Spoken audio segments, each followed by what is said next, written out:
तो चलो बच्चे, अब आप लोग चाय वगैरह पी के आ चुके होगे, समोसे वगैरह खा के आ चुके होगे, तो अब आप लोग रिफ्रेश फील कर रहे होगे। तो अब हम लोग अपने नेक्स्ट टॉपिक को शुरू करते हैं। तो अब हमें बच्चे पढ़ना है रिजर्व्स के बारे में, रिजर्व्स और अक्यूमुलेटेड प्रॉफिट और लॉसेस। ठीक है जी, तो मेरे साथ यहाँ पे लिखना reserves and accumulated profits, reserves and accumulated profits oblique losses and deferred revenue expenditure and deferred revenue expenditure।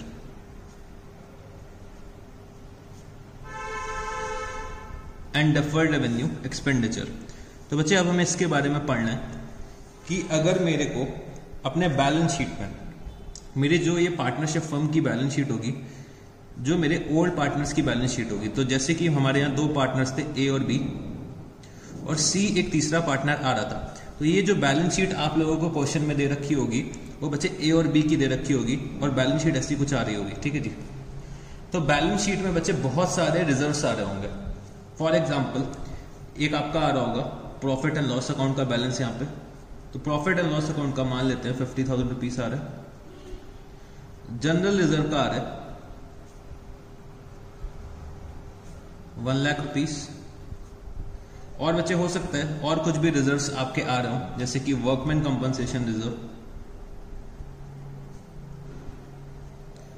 Workman compensation reserve for example 90,000 rupees का आ रहा है, और इन्वेस्टमेंट फ्लक्चुएशन रिजर्व। तो ये सब रिजर्व्स हो सकता है आपके बैलेंस शीट में आ रहा हो, ये सब रिजर्व्स हो सकता है आपके बैलेंस शीट में आ रहे हो। तो मैंने आप ऐसे लिख दिया। ठीक है जी, तो ये सब रिजर्व्स आपके बैलेंस शीट में आ रहे होंगे। और हो सकता है कि कुछ लॉसेस आपके बैलेंस शीट में आ रहे हो। फॉर एग्जांपल लॉसेस की अगर मैं बात करूं तो ये प्रॉफिट एंड लॉस अकाउंट का जो एक क्रेडिट बैलेंस आ रहा है, हो सकता है शायद डेबिट बैलेंस आ रहा हो। तो मान लेते हैं कि ये जो मेरा प्रॉफिट एंड लॉस अकाउंट का बैलेंस आ रहा है वो 2019-20 का आ रहा है, और यहाँ पे मैंने एक देखा कि मेरे को 18-19 में लॉस हुआ था, तो लॉस का यहाँ पे आ रहा है एसेट साइड पे। ठीक है जी, और आपके कुछ डेफर्ड रेवेन्यू एक्सपेंडिचर्स भी आ सकते हैं, जैसे कि एडवर्टाइजमेंट का खर्चा जो हम लोगों ने पढ़ा था कि एडवर्टाइजमेंट का एक्सपेंस जो हमारा होता है वो डेफर्ड रेवेन्यू एक्सपेंडिचर होता है। तो एडवर्टाइजमेंट सस्पेंस, तो एडवर्टाइजमेंट सस्पेंस का अमाउंट आ रहा है लेट्स टेक 50,000 रुपीज। अब बच्चे समझने की कोशिश करना, ये जितने भी रिजर्व्स आ रहे हैं, प्रॉफिट्स या लॉसेस के बैलेंसेस आ रहे हैं, या फिर डेफर्ड रेवेन्यू एक्सपेंडिचर के बैलेंसेस आ रहे हैं, ये सारे के सारे बैलेंसेस किसको बिलोंग करते हैं? हमारे ओल्ड पार्टनर्स को बिलोंग करते हैं, मतलब ए और बी को बिलोंग करते हैं। ये जितने भी प्रॉफिट्स हैं, अगर बच्चे मैं रिजर्व क्रिएट करता हूं तो वो मैं कहां से क्रिएट करता हूं? अपने प्रॉफिट्स का ही एक हिस्सा मेरा क्या होता है? रिजर्व्स होता है। ये हमने पढ़ा था फंडामेंटल्स के चैप्टर में कि हम लोग अपने प्रॉफिट से ही रिजर्व्स बनाते हैं। तो रिजर्व्स जो हम लोगों ने क्रिएट करे होंगे वो अपने प्रॉफिट से क्रिएट करे होंगे। और बच्चे जो मेरे लॉसेस होंगे वो ड्यूरिंग द ईयर के लॉसेस होंगे जो हम लोगों ने अपनी ट्रेडिंग एक्टिविटीज परफॉर्म करी होगी। एडवर्टाइजमेंट का भी कुछ ना कुछ हम लोग एक्सपेंडिचर इनकर करते हैं, तो वो मेरा क्या हो जाता है? Deferred revenue expenditure. तो ये जितने भी रिजर्व्स या फिर प्रॉफिट या फिर लॉसेस के बैलेंसेस आ रहे हैं, ये बच्चे बिलोंग किसको करते हैं? हमारे ओल्ड पार्टनर्स को, ए और बी को बिलोंग करते हैं। अब ए और बी को बिलोंग करते हैं मतलब ये सारे के सारे प्रॉफिट और लॉसेस ए और बी ने अपनी मेहनत से कमाए हैं। ये जितने भी प्रॉफिट्स इन लोगों ने अर्न करें वो अपनी मेहनत से अर्न करें, और बच्चे जितने भी ये लॉसेस इन लोगों ने सफर करें वो बच्चे अपनी गलतियों की वजह से लॉसेस सफर करें। तो ये प्रॉफिट्स और लॉसेस सब किसको बिलोंग करते हैं? हमारे ओल्ड पार्टनर्स को बिलोंग करते हैं। अब समझने की कोशिश करना, सी हमारा एक नया पार्टनर आ रहा है, और सी अगर हमारे पार्टनरशिप फर्म में आएगा तो वो बच्चे वो भी इन प्रॉफिट्स का हिस्सेदार बन जाएगा। बट बच्चे ये सारे प्रॉफिट्स किसने कमाए? ए और बी ने मिलकर कमाए हैं। तो अगर सी को इसका हिस्सा मिलेगा तो ए और बी गुस्सा नहीं करेंगे। ए और बी गुस्सा नहीं करेंगे कि भाई सी आ रहा है तो सी को भी इन प्रॉफिट्स में हिस्सा मिल जाएगा। तो ए और बी क्या कहेंगे कि भाई ये प्रॉफिट्स हम लोगों ने अपनी मेहनत से कमाए, ये प्रॉफिट्स हम लोगों ने अपनी मेहनत से कमाए, तो भाई ये प्रॉफिट्स हमको मिलने चाहिए। हम लोगों ने इतने सालों मेहनत करी, मतलब इतने साल तक मेहनत करी, तो ये प्रॉफिट्स मेरे प्रॉफिट्स हैं। सी तो आज की डेट से आ रहा है, आज के बाद से जो हम लोग प्रॉफिट्स अर्न करेंगे उसी में तो सी को हिस्सा मिलना चाहिए, उसी में तो सी को शेयर मिलना चाहिए। जो पुराने प्रॉफिट्स हैं वो किसके हैं? ए और बी के हैं। तो हमें पुराने प्रॉफिट्स को क्या करना पड़ेगा, जितने भी मेरे बैलेंस शीट में प्रॉफिट्स आ रहे होंगे, जितने भी मेरे नए पार्टनर के एडमिशन के प्रॉफिट्स होंगे, वो मेरे को अपने ओल्ड पार्टनर्स में डिस्ट्रीब्यूट करने पड़ेंगे। या फिर अगर कोई लॉसेस भी आ रहे हैं तो भाई ए और बी की गलती की वजह से लॉसेस आ रहे हैं, तो वो सी थोड़ी ना शेयर करेगा, तो वो लॉसेस को भी मेरे को अपने ओल्ड पार्टनर्स में क्या करना पड़ेगा, डिस्ट्रीब्यूट करना पड़ेगा। ठीक है जी, मेरे को जितने भी प्रॉफिट्स दे रखे होंगे बैलेंस शीट में वो मेरे को अपने ओल्ड पार्टनर्स में डिस्ट्रीब्यूट करने पड़ेंगे। साथ ही साथ अगर कोई लॉस आ रहा है, कोई डिफर्ड रेवेन्यू एक्सपेंडिचर आ रहा है, तो वो भी मेरे को अपने ओल्ड पार्टनर्स में क्या करना पड़ेगा, डिस्ट्रीब्यूट करना पड़ेगा। तो अब यहां पे मेरे साथ लिखना, यहां पे मेरे साथ लिखना,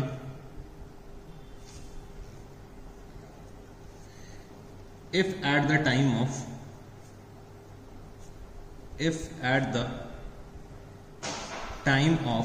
admission of a partner, balances in reserves and accumulated profits / losses exist in the balance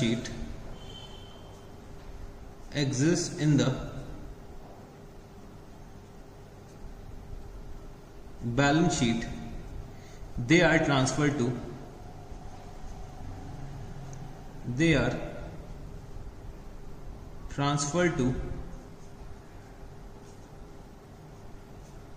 old partners capital account, और ब्रैकेट में लिख लेना और current account in case of fixed capital method, और current account in case of fixed capital in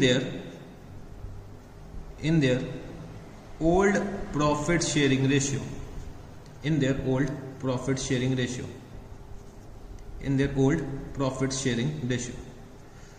तो बच्चे जितने भी मेरे प्रॉफिट्स के बैलेंसेस आ रहे होंगे, रिजर्व्स के बैलेंसेस आ रहे होंगे, लॉसेस के बैलेंसेस आ रहे होंगे, डिफर्ड रेवेन्यू एक्सपेंडिचर के बैलेंसेस आ रहे होंगे, वो बच्चे मेरे को ट्रांसफर करना पड़ेगा अपने ओल्ड पार्टनर्स के कैपिटल अकाउंट में in their old profit sharing ratio. अगर हम लोग फिक्स्ड कैपिटल मेथड फॉलो करते हैं तो हम लोग कहां पे ट्रांसफर कर देंगे, उनके करंट अकाउंट में ट्रांसफर कर देंगे। तो हमें एक सिंपल सी जनरल एंट्री पास करनी पड़ेगी। ठीक है जी, मेरे को एक सिंपल सी जनरल एंट्री पास करनी पड़ेगी कि मैं क्या एंट्री पास करूंगा, रिजर्व्स के अकाउंट को डेबिट कर दूंगा। अगर रिजर्व्स मेरे बैलेंस शीट में आ रहे हैं तो रिजर्व्स अकाउंट डेबिट, रिजर्व्स को मैं डिस्ट्रीब्यूट कर रहा हूं अपने ओल्ड पार्टनर्स में, तो मैंने यहां पे लिखा reserves account debit to old partners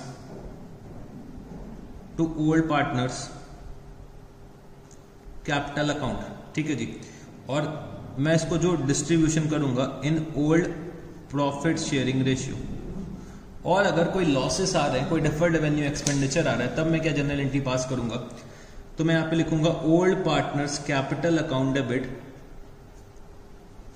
old partners capital account debit to accumulated losses, या फिर अगर कोई डिफर्ड रेवेन्यू एक्सपेंडिचर है तो मैंने यहां पे क्या लिखा, टू एडवर्टाइजमेंट सस्पेंस अकाउंट या एक्सपेंडिचर अकाउंट। ठीक है, तो जो ये मैं डिस्ट्रीब्यूशन करूंगा वो मैं इन ओल्ड प्रॉफिट शेयरिंग रेशियो करूंगा और अमंग द ओल्ड पार्टनर्स कर दूंगा। ठीक है जी, तो जितने भी मेरे रिजर्व्स अपेयर हो रहे हैं, जितने भी मेरे लॉसेस अपेयर हो रहे हैं, जितने भी मेरे डिफर्ड रेवेन्यू एक्सपेंडिचर के आइटम्स अपेयर हो रहे हैं, वो सब मेरे को क्या करना पड़ेगा, राइट ऑफ करना पड़ेगा जब कभी भी मेरा एक नया पार्टनर एडमिट होगा। या फिर मैं ये बोल सकता हूं कि जब कभी भी मेरे फर्म का रिकॉन्स्टिट्यूशन होगा तब मेरे को अपने रिजर्व्स के बैलेंसेस और लॉसेस के बैलेंसेस क्या करने पड़ेंगे, राइट ऑफ करने पड़ेंगे। ठीक है जी, तो ये मेरे को जर्नल एंट्री पास करनी पड़ेगी। तो चलो थोड़ा सा और आगे हम लोग अब बढ़ते हैं। तो मेरे साथ आप लोग क्या करिएगा, क्वेश्चन नंबर 72 पे आ जाइएगा। पहले हम लोग एक क्वेश्चन करते हैं, फिर थोड़ा सा टॉपिक को और आगे लेकर चलेंगे। तो यहाँ पे क्या दे रखा हुआ है, X and Y are partners in a firm sharing profit and losses in the ratio of 3:2। On 1st April 2018, they admit Z as a new partner for 1/5 share in profits. On that date, there was a balance of rupees 1,50,000 in general reserve and a debit balance of rupees 20,000 in the profit and loss account of the firm. Pass necessary journal entries regarding the adjustment of reserve and accumulated profit or loss. तो मेरे को ये पता है कि भाई जितने भी रिजर्व्स आ रहे होंगे या फिर जितने भी प्रॉफिट या लॉसेस के बैलेंसेस आ रहे होंगे वो मेरे को अपने ओल्ड पार्टनर्स में डिस्ट्रीब्यूट करना है इन their old profit sharing ratio. तो मेरे को यहाँ पे जर्नल रिजर्व का बैलेंस दे रखा है और प्रॉफिट एंड लॉस अकाउंट का डेबिट बैलेंस दे रखा है, तो ये मेरे को अपने ओल्ड पार्टनर्स में डिस्ट्रीब्यूट करना पड़ेगा। तो मेरे साथ यहाँ पे लिखना क्वेश्चन नंबर 72। तो मेरे को यहाँ पे जर्नल एंट्रीज पास करनी है, तो फटाफट से हम लोग जर्नल एंट्रीज पास करते हैं। ठीक है जी। तो सबसे पहले हम लोग रिजर्व्स को डिस्ट्रीब्यूट करते हैं एक्स और वाई में। तो मैंने यहाँ पे क्या लिखा, general reserve account debit, general reserve account debit to X capital account to Y's capital account, to X capital account to Y's capital account. तो 1,50,000 रुपीज का जनरल रिजर्व था, इसको मेरे को डिस्ट्रीब्यूट करना है in the profit sharing ratio, तो मतलब 3:2 के रेशियो में मेरे को डिस्ट्रीब्यूट करना है। तो ये आ जाएगा 90,000, ये आ जाएगा 60,000। मैंने यहाँ पे एक नरेशन लिख दिया, being general reserve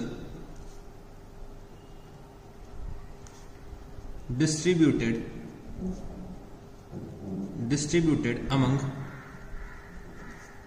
among the old partners, being journal reserve distributed among the old partners। तो मैंने यहाँ पे जर्नल रिजर्व को डिस्ट्रीब्यूट कर दिया। फिर मेरे को यहाँ पे प्रॉफिट एंड लॉस अकाउंट का डेबिट बैलेंस दे रखा था, तो वो भी मेरे को अपने ओल्ड पार्टनर्स में डिस्ट्रीब्यूट करना पड़ेगा। तो मैंने यहाँ पे क्या लिखा, X capital account debit, X capital account debit, Y's capital account debit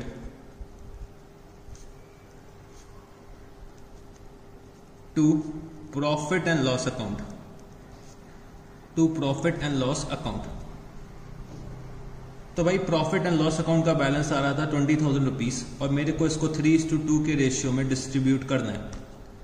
तो एक्स के कैपिटल अकाउंट को हम लोग डेबिट कर देंगे 12,000 से और वाई के कैपिटल अकाउंट को हम लोग डेबिट कर देंगे 8,000 रुपीज से। और मैं यहाँ पे नरेशन लिख देता हूं, being profit and loss debit balance distributed among the old partners,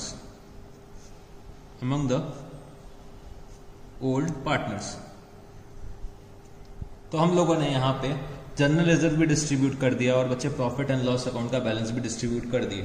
तो हम लोगों ने यहाँ पे क्वेश्चन नंबर 72 सॉल्व कर लिया। ठीक है जी।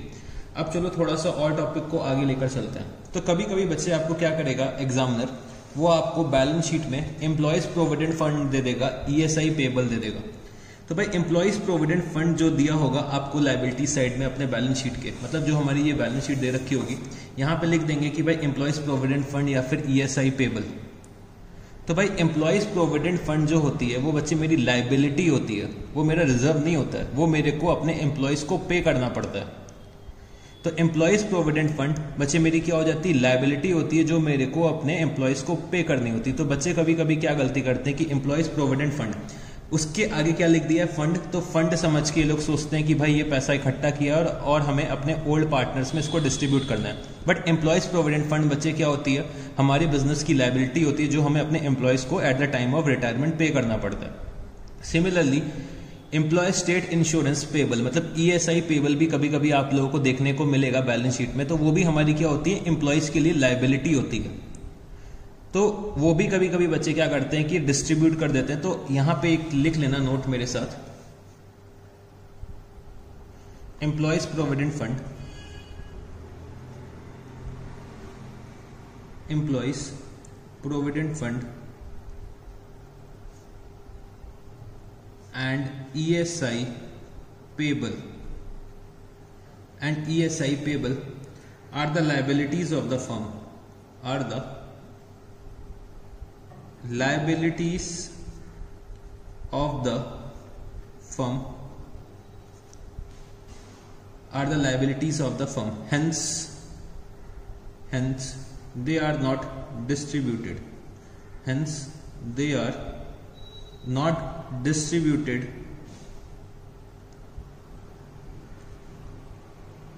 among the old partners, hence they are not distributed among the old partners. तो एम्प्लॉयज प्रोविडेंट फंड अगर मेरे को दे रखा है और ESI दे रखा है तो वो मेरे को अपने ओल्ड पार्टनर्स में डिस्ट्रीब्यूट नहीं करना होता। तो बच्चे ये बातें कुछ होती हैं रिजर्व्स की और मतलब एक्यूमुलेटेड प्रॉफिट या लॉसेस की या फिर डेफर्ड रेवेन्यू एक्सपेंडिचर की, ठीक है। अब बच्चे मेरे दो स्पेशल रिजर्व्स होते हैं, दो तरीके के स्पेशल रिजर्व्स होते हैं। मतलब एक मेरा होता है वर्कमैन कंपनसेशन रिजर्व, एक होता है मेरा इन्वेस्टमेंट फ्लक्चुएशन रिजर्व। तो ये दोनों बच्चे मेरे क्या होते हैं, एक तरीके के सेपरेट टॉपिक होते हैं जो मेरे को आपको अब पढ़ाने हैं। तो यहाँ पे हेडिंग डाल लेना workman compensation reserve, workman compensation reserve, workman compensation reserve. तो वर्कमैन कंपनसेशन रिजर्व भी बच्चे मेरे को क्या करना पड़ता है, डिस्ट्रीब्यूट करना पड़ता है। बट कभी कभी इसमें क्या होता है ना कि एग्जामिनर हमें कुछ एडजस्टमेंट्स दे देता है, वो हमें आनी चाहिए। तो वर्कमैन कंपनसेशन रिजर्व और इन्वेस्टमेंट फ्लक्चुएशन रिजर्व हमारे सबसे मोस्ट इंपॉर्टेंट रिजर्व होते हैं जो हमें अच्छे से रिवाइज करके जाना होता है एग्जाम में, क्योंकि एग्जामिनर को पता होता है कि यहाँ पे बच्चे थोड़ा सा कंफ्यूज हो जाते हैं, तो यहाँ पे बच्चे थोड़ी सी गलती कर सकते हैं। तो वर्कमैन कंपनसेशन रिजर्व हमें बहुत अच्छे से समझना है, ठीक है जी। अच्छा, वर्कमैन कंपनसेशन रिजर्व का मतलब क्या होता है, सबसे पहले हमें यह पता होना चाहिए। अब बच्चे हमारा जो ये बिजनेस चल रहा है, ये हमारा बिजनेस है, यहाँ पे बहुत सारे एम्प्लॉयज होंगे, मेरे बहुत सारे वर्कर्स होंगे बिजनेस में जो काम करते होंगे, ठीक है जी। तो बच्चे ये पॉसिबिलिटी रहती है कि भाई हमारी ये फैक्ट्री में काम कर रहे हैं, हमारे बिजनेस में काम कर रहे हैं, तो इनको हो सकता है काम करते करते कुछ चोट वगैरह लग जाए, कुछ एक्सीडेंट वगैरह इनका हो जाए। तो भाई हमें क्या करना पड़ेगा, इनको कुछ ना कुछ कंपनसेशन पे करना पड़ेगा अगर इनको फैक्ट्री में चोट लगती है या फिर इनका कोई एक्सीडेंट हो जाता है। तो भाई बिजनेस की ये रिस्पॉन्सिबिलिटी होती है कि वो अपने एम्प्लॉयज को कंपनसेशन पे करें। अगर उनके एम्प्लॉयज को ड्यूरिंग द बिजनेस आवर और बच्चे with in the business premises अगर कोई भी चोट लग रही है तो बिजनेस को अपने एम्प्लॉयज को कंपनसेशन पे करना पड़ता है। तो हम लोग मैन्युफैक्चरिंग इंडस्ट्री को फॉर एग्जांपल बिलोंग करते हैं, तो यहाँ पे थोड़े से चांसेस रहते हैं कि कभी कभी एम्प्लॉयज को चोट लग जाती है या फिर कोई एक्सीडेंट हो जाता है या फिर किसी भी तरीके का एम्प्लॉयज से रिलेटेड एक क्लेम अराइज हो जाता है। तो भाई मैं एज अ बिजनेसमैन काम कर रहा हूं, मेरे को पता है कि भाई हर साल कुछ ना कुछ थोड़े बहुत तो एक्सीडेंट होते ही होते हैं। मेरे को ये पता है कि भाई हर साल थोड़े बहुत एक्सीडेंट होते ही रहते हैं। तो पास्ट ट्रेंड के बेसिस में मैंने ये एनालाइज करा, तो मैंने ये सोचा कि चलो भाई मेरे को हर साल कंपनसेशन का कुछ ना कुछ पैसा तो पे करना ही पड़ता है, ठीक है जी। मेरे को हर साल कंपनसेशन का पैसा कुछ ना कुछ पे करना ही पड़ता है। तो मैं क्या करूं, पहले से इसकी तैयारी करके रखूं। मैं क्या करूं, अपने प्रॉफिट का एक हिस्सा रिजर्व्स में ट्रांसफर कर दूं कि जब भी मेरी कोई एक लायबिलिटी अराइज हो वर्कमैन कंपनसेशन से रिलेटेड, तो मैं अपनी लायबिलिटी को उस रिजर्व से मीट आउट कर सकूं। मेरे को ये पता है कि भाई हर साल मेरे को कुछ ना कुछ तो कंपनसेशन का पे करना ही पड़ता है। मेरे यहाँ हर साल एम्प्लॉयज को थोड़ी बहुत चोट तो लगती है। मैंने इतने अच्छे सेफ्टी मेजर्स रखे हुए हैं, फिर भी थोड़ी बहुत चोट तो लगी जाती है। तो मैंने ये सोचा कि भाई चलो कुछ ना कुछ हम लोग अपने प्रॉफिट से निकाल दें रिजर्व के लिए, मतलब प्रॉफिट का एक हिस्सा रिजर्व्स में ट्रांसफर कर दें, और जिसका नाम मैंने क्या रख दिया, वर्कमैन कंपनसेशन रिजर्व। कि भाई अगर कोई भी लायबिलिटी मेरे को अराइज होगी कंपनसेशन की, तो मैं क्या करूंगा, इस रिजर्व से क्या करूंगा, उस लायबिलिटी को पे कर दूंगा। मैंने अपने प्रॉफिट का एक हिस्सा सेपरेट कर दिया कि भाई मैंने अपने प्रॉफिट को यहां से निकाल के, जैसे ये मेरा प्रॉफिट है, मैंने इसको निकाल के एक मटके में डाल दिया। जो हमारे मटके नहीं होते थे जहां पे हम लोग पैसा इकट्ठा करते थे, जैसे जब आप लोग छोटे होंगे तो आप लोग भी कहीं ना कहीं पैसे इकट्ठा करते होंगे। तो यहाँ पे मैं क्या करता था, पैसे निकाल के डाल देता था कि भाई यहाँ पे पैसे इकट्ठा होते जाएं, और जब कभी भी मेरी लायबिलिटी अराइज होगी तो मैं इससे पैसे निकाल के अपने एम्प्लॉय को क्या करूंगा, पे कर दूंगा। तो मैंने अपने प्रॉफिट का एक हिस्सा सेपरेट कर दिया। अब बच्चे जो ये प्रॉफिट्स क्रिएट हुए हैं वो हमारे ओल्ड पार्टनर्स के प्रॉफिट होंगे। उन्होंने अपने प्रॉफिट्स को इकट्ठा करा है, तो भाई ये प्रॉफिट्स भी तो ओल्ड पार्टनर्स के हैं, तो मेरे को ये प्रॉफिट को क्या करना चाहिए, डिस्ट्रीब्यूट कर देना चाहिए अपने ओल्ड पार्टनर्स में। तो ये हम लोगों को पता है कि भाई मेरे को अपने रिजर्व्स को डिस्ट्रीब्यूट करना है ओल्ड पार्टनर्स के केस में। बट बच्चे कभी कभी क्या होगा, आप लोगों को क्वेश्चन में देखने को मिलेगा कि हमारा एक नया पार्टनर हमारे बिजनेस फर्म में आ रहा है, पार्टनरशिप फर्म में आ रहा है, और वो आ रहा है और साथ ही साथ हमको बता देगा एग्जामिनर कि भाई आप लोगों का वर्कमैन कंपनसेशन रिजर्व है फॉर एग्जांपल 50,000 रुपए, और बताएगा कि भाई एक एम्प्लॉय को चोट लग गई तो हमें उसको क्या करना पड़ेगा, लायबिलिटी पे करनी पड़ेगी, लायबिलिटी पे करनी पड़ेगी फॉर एग्जांपल 10,000 रुपीज की। तो इसका हमें कैसे क्या एडजस्टमेंट करना होगा वो अब हमें सीखना है कि भाई मेरे को ये पता है कि मेरे को अपना वर्कमैन कंपनसेशन रिजर्व डिस्ट्रीब्यूट भी करना है और जो ये लायबिलिटी अराइज हुई है वो मेरे को पे भी करनी है। तो इसका कैसे क्या हमें ट्रीटमेंट करना है ये अब हमें समझने की कोशिश करनी है। ठीक है जी, वर्कमैन कंपनसेशन रिजर्व क्या होता है ये भी मैंने आपको समझा दिया और थोड़ा सा मैंने इसको जिस्ट दे दिया कि भाई कैसे क्या हमें अकाउंटिंग ट्रीटमेंट करना होगा। तो मैं आपको कुछ सिनेरियोज बताने जा रहा हूं, तो उन सिनेरियोज में मेरे को कैसे क्या अपने वर्कमैन कंपनसेशन रिजर्व का ट्रीटमेंट करना होगा ये मेरे को आना चाहिए। ठीक है जी, तो चलो हम लोग इसको सॉल्व करते हैं। तो सबसे पहले यहां पे लिखना सिनेरियो 1 या फिर लिख लो केस 1 या सिनेरियो 1 जैसा भी सही लगे। यहां पे लिखना if no claim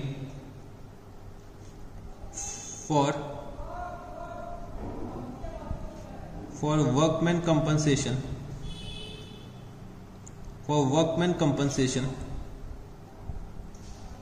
reserve exist, if no claim for workman compensation reserves exist। तो बच्चे ये समझ लो कि मेरा वर्कमैन कंपनसेशन रिजर्व आ रहा है बैलेंस शीट में 50,000 रुपीज का। ठीक है जी, ये मेरा हर सिचुएशन में, मतलब मैंने मान लिया कि हर सिचुएशन में मेरा वर्कमैन कंपनसेशन रिजर्व जो दे रखा है बैलेंस शीट में वो कितना है 50,000 रुपीज। और यहां पे मेरे को ये बताया कि भाई कोई भी क्लेम एग्जिस्ट नहीं करता है वर्कमैन कंपनसेशन रिजर्व का, if no claim for workman compensation reserve exist. तो इसका मतलब क्या हो गया कि भाई कोई भी लायबिलिटी मेरी है नहीं, लायबिलिटी क्या है मेरी जीरो, मतलब मेरे कोई भी वर्कर को चोट नहीं लगी। तो मेरे पास पूरा 50,000 रुपए है, तो मैं क्या करूंगा, इस 50,000 रुपए को अपने ओल्ड पार्टनर्स में डिस्ट्रीब्यूट कर दूंगा। तो मेरे ओल्ड पार्टनर्स, दो पार्टनर्स है, मान लेता हूं कि भाई मेरे दो पार्टनर्स हैं ए और बी, और इनका प्रॉफिट शेयरिंग रेशियो है 1:1 का। ठीक है जी, ए और बी मेरे दो पार्टनर्स है जिनका प्रॉफिट शेयरिंग रेशियो है 1:1, और मेरा एक नया पार्टनर आ रहा है सी। तो सी से मतलब नहीं है क्योंकि मेरे को जो ये रिजर्व डिस्ट्रीब्यूट करना होता है वो किस में डिस्ट्रीब्यूट करना होता है, अपने ओल्ड पार्टनर्स में। तो बस मैंने इतना बता दिया कि सी आ रहा है। अब वर्कमैन कंपनसेशन रिजर्व को मेरे को डिस्ट्रीब्यूट करना पड़ेगा और मेरी कोई भी लायबिलिटी नहीं है, कोई क्लेम एग्जिस्ट नहीं करता है, तो मैं पूरे के पूरे वर्कमैन कंपनसेशन रिजर्व को अपने पार्टनर्स में डिस्ट्रीब्यूट कर दूंगा। तो workman compensation reserve account debit to as capital account to B's capital account.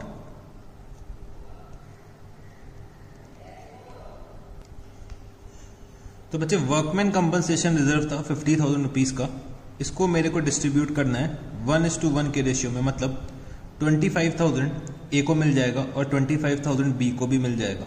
तो मैंने यहाँ पे क्या लिखा, being workman compensation reserve distributed, being workman compensation reserve distributed. अब हम लोग आते हैं अपने सिनेरियो 2 में, जिसमें बच्चे if claim for workman compensation reserve exist. Scenario 2, if claim for workman compensation reserve, if claim for workman compensation exist। ठीक है जी, तो if claim for workman compensation reserve exist, तो इसमें लिखना केस ए। केस ए, तो वर्कमैन कंपनसेशन का जो claim है, workman compensation claim, workman compensation claim जो हमें क्वेश्चन में दे रखा है वो है बच्चे 10,000 रुपीज। ठीक है, वर्कमैन कंपनसेशन क्लेम कितना है 10,000 rupees. Workman compensation reserve same है हमारा कितना 50,000 रुपीज। और अब की बार बच्चे वर्कमैन कंपनसेशन क्लेम कितना दे रखा हुआ है 10,000 रुपए का। अब समझने की यहाँ पे कोशिश करना कि 50,000 रुपए का रिजर्व है और 10,000 रुपए का क्लेम है। तो हम लोगों ने रिजर्व्स बना रखे हैं बच्चे कि जिससे कि हम लोग अपने क्लेम को मीट आउट कर सके। हम लोगों ने रिजर्व क्यों बनाया, जिससे कि कोई भी वर्कमैन से रिलेटेड क्लेम अराइज होगा हम लोग उसका पेमेंट कर सकें। तो बच्चे मैंने 50,000 रुपए का रिजर्व बना रखा है और क्लेम कितना है, 10,000 रुपए का क्लेम है। तो मैं क्या करूंगा, रिजर्व से उसका पेमेंट कर दूंगा क्लेम का, मतलब अपने रिजर्व से क्लेम का पेमेंट कर दूंगा, क्योंकि रिजर्व्स मैंने वर्कमैन के लिए बनाए हैं। तो भाई वर्कमैन का एक क्लेम अराइज हुआ है, तो मैं क्लेम का पेमेंट अपने रिजर्व से करूंगा। तो मैंने यहाँ पे क्या लिखा, workman compensation reserve account debit. तो मेरे को यहाँ पे क्लेम का पेमेंट करना है। तो 50,000 का रिजर्व था और क्लेम का पेमेंट कितने का है, 10,000 रुपए का। तो मैंने यहाँ पे लिखा workman compensation liability, workman compensation liability. मेरी लायबिलिटी कितने की है, 10,000 रुपए की है। तो मैं 50,000 में से 10,000 की तो लायबिलिटी पे ऑफ कर दूंगा, और बच्चे जो भी रिमेनिंग बचेगा, मतलब 40,000 रुपीज जो रिमेनिंग बचेगा, वो मेरे को अपने ओल्ड पार्टनर्स में डिस्ट्रीब्यूट करना पड़ेगा। तो मैं यहाँ पे क्या करूंगा, जो रिमेनिंग अमाउंट है वो अपने ओल्ड पार्टनर्स में डिस्ट्रीब्यूट कर दूंगा। तो 2A's कैपिटल 2B's कैपिटल, और हम लोग 1:1 के रेशियो में डिस्ट्रीब्यूट कर देंगे, मतलब 20,000 एंड 20,000 रुपीज। तो ये बच्चे मेरा हो गया केस ए। अब हम लोग आते हैं अपने नेक्स्ट केस में। तो केस बी में वर्कमैन कंपनसेशन क्लेम जो है हमारा, workman compensation claim, workman compensation claim का अमाउंट है 50,000 रुपीज। तो बच्चे हम लोगों ने रिजर्व्स कितने का बनाया था, रिजर्व हम लोगों ने बनाया था 50,000 रुपए का, और बच्चे क्लेम भी कितना है, 50,000 रुपए का है। तो हम लोग पूरा का पूरा क्लेम अमाउंट कहां से पे कर देंगे, हम लोग अपने रिजर्व से पे कर देंगे। तो मेरे पास कुछ बचेगा ही नहीं, तो मैं अपने पार्टनर्स में कैसे डिस्ट्रीब्यूट कर सकता हूं। तो मैं पूरे के पूरे क्लेम का पेमेंट कहां से कर दूंगा, वर्कमैन कंपनसेशन रिजर्व से कर दूंगा। तो इस सिचुएशन में हम लोग क्या एंट्री पास करेंगे, वर्कमैन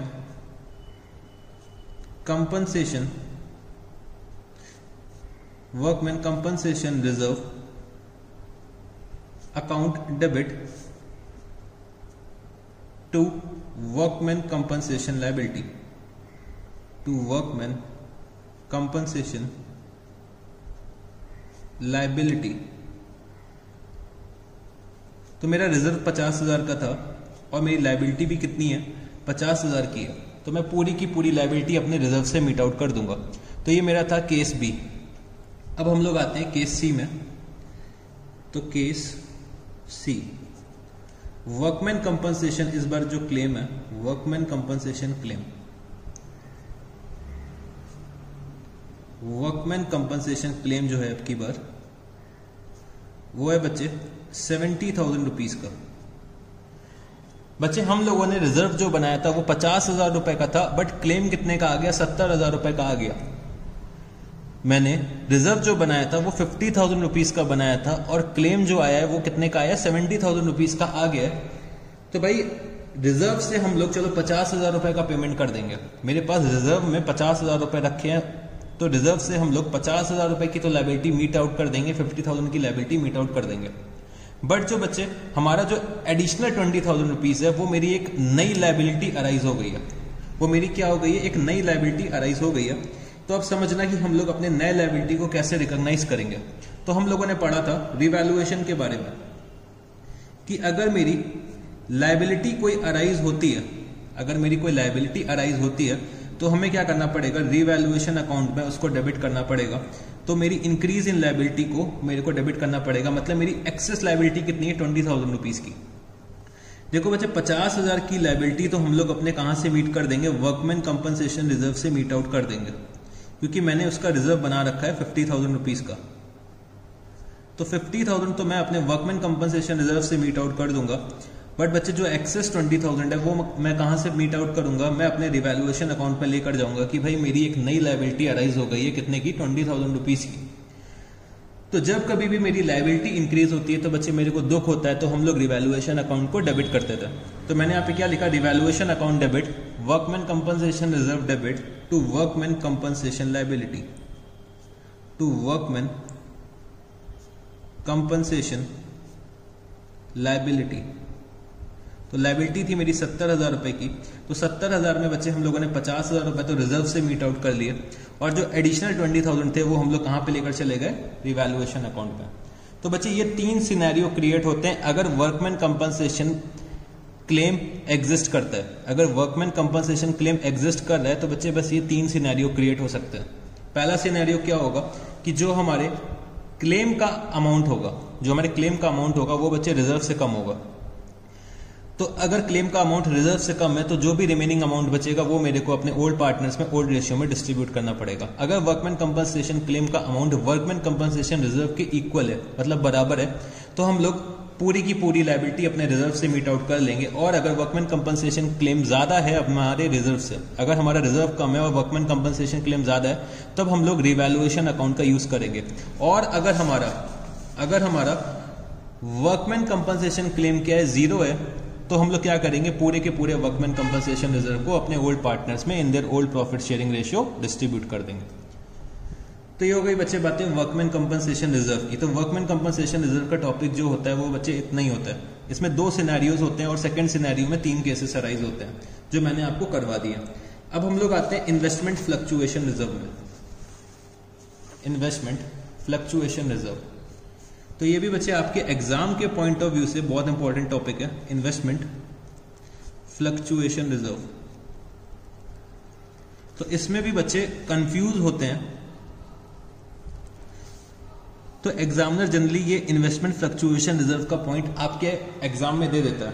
तो ये जनरली जो पॉइंट आते हैं ना, वो हमारे फुल फ्लेजेड क्वेश्चंस में आते हैं। इंडिविजुअली क्वेश्चंस जनरली एग्जामिनर नहीं पूछता है, बट कभी कभी पूछ भी लेता है। ऐसा भी नहीं है कि बिल्कुल भी नहीं पूछेगा, तो पूछ भी सकता है, नहीं भी पूछ सकता है, बट फुल फ्लेजेड क्वेश्चंस पे जनरली ये सब पॉइंट्स दे रखे होते हैं वर्कमैन कंपनसेशन रिजर्व के और इन्वेस्टमेंट फ्लक्चुएशन रिजर्व के। अगर मेरा कोई ऑर्डिनरी रिजर्व है तो वो तो मैं डिस्ट्रीब्यूट तो कर ही दूंगा अपने ओल्ड पार्टनर्स में in their old profit sharing ratio. अब समझते हैं, चलो हम लोग इन्वेस्टमेंट फ्लक्चुएशन रिजर्व के बारे में कि भाई ये होता क्या है। अब अच्छे समझने की कोशिश करो। हमारी जो ये बिजनेस है, हमारा जो ये बिजनेस है, तो बिजनेस बच्चे प्रॉफिट्स अर्न करता है और प्रॉफिट्स का कुछ हिस्सा हर साल इन्वेस्ट कर देता है मार्केट में। हमारा जो बिजनेस है कुछ प्रॉफिट अर्न करता है और हर साल कुछ ना कुछ मार्केट में इन्वेस्ट कर देता है, मतलब कुछ ना कुछ शेयर्स वगैरह, सिक्योरिटीज वगैरह परचेज कर लेता है। तो आप लोगों ने शेयर मार्केट जरूर से देखा होगा, CNBC चैनल कभी कभी आप लोग ओपन करके देखा करिए। CNBC हो गया, जी बिजनेस हो गया, तो वहां पे देखेंगे तो वहां पे बहुत सारे शेयर्स के प्राइसेस आते रहते हैं जो डेली बेसिस में अप या डाउन होते रहते हैं। तो फॉर एग्जांपल हमारे बिजनेस ने इन्वेस्टमेंट कर दिया, शेयर्स में इन्वेस्टमेंट कर दिया, तो शेयर के प्राइसेस कभी बच्चे इंक्रीज होते हैं, कभी डिक्रीज होते हैं। तो उसके पीछे बहुत लंबी कहानी होती है, वो आप लोग CA फाइनल के लेवल पे जाके थोड़ा बहुत समझोगे, ठीक है जी।